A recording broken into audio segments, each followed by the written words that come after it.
Okay, so this is the before. This coop is very large. It's not really a coop. I call it the duck yard. Duck Dynasty is what we call it. It is about 50 feet across. So very large. I estimate needing about 20 yards of material to get this whole thing sand floored. But you can see we used to have a big pond in here, an 8-foot stock tank. And we took that out. And so there's the remnants of the steps for that pond because it was above ground. We can't really dig in here. And then here's their little resting places that's semi-covered. In the wintertime, this gets all covered up and is windproof for them. We do not do supplemental heating. We let their feathers take care of that for them. If you remember, the girls tend to like to lay their eggs in the igloo dog houses, and the two hatchlings that we've had, the two sets of hatchings that we've had, have been in a dog house. And so I'll let you guys know how it progresses. This is the original coop when I had my 4 girls. Actually, it was actually made out of pallets, but then I started with this for the 4 because I got tired of bending down.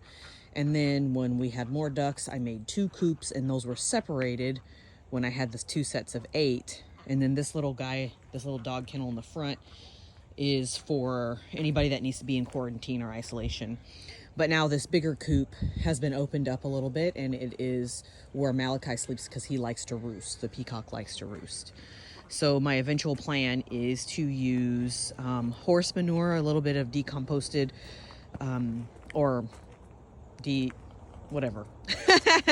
horse manure for the bedding this year. So I want to see how that works. And then I also have it going around the outside, and this is eventually going to be a flower bed that goes around the whole coop to help minimize the risk of a predator digging in. And then, like I said, we're going to have 3 inches of sand covering the entire bottom because it is very easy to clean. And it'll work summer and winter. But yep, this is going to go all the way around.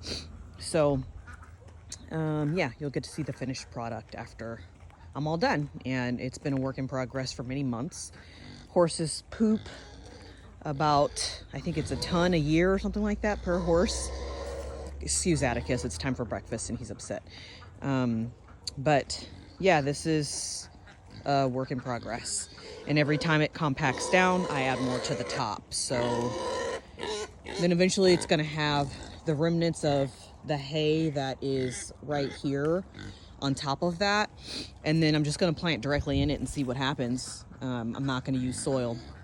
And then, like I said, this stuff is horse manure, but it's also going to be used as bedding this year instead of the pine, because I think it'll be a free alternative they dig through it anyways to get the insects and stuff. Okay, so thank you. They dig in it to get the hay and stuff, the insects and stuff anyways, so. But this has been in here for a while, so it's not going to have bacteria in it that's going to cause them harm. And it'll keep them warm in the winter. So I'm going to use that in a combination with, you can see I have old hay from last year, but I'm going to be replacing that with straw because it doesn't mold. And the same thing's going to happen for Atticus. He's going to get some straw bales for insulation for warmth for the winter.